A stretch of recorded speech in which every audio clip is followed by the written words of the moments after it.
When we're talking about overload of the metatarsals, lesser metatarsals, we're talking about 2, 3, 4, and 5. These are the smaller metatarsals behind the smaller toes. The first metatarsal is quite a bit larger and is designed to bear more of the weight.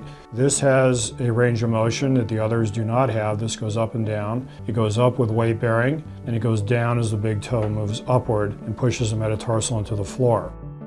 Calluses are very common in lesser metatarsal overload, as these metatarsals bear most of the weight.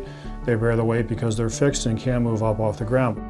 If the joint is limited and does not move with weight bearing, as demonstrated here, you can see there's only gliding motion. This is going to be a problem, as the metatarsal cannot move down to take the weight that it needs to bear. The way we overcome this is we lift the hallux slightly, and then we push here again, and now you can see that I can bend the toe right through, and the metatarsal plantar flexes. This will offload the second and third metatarsals and eliminate pain in this area.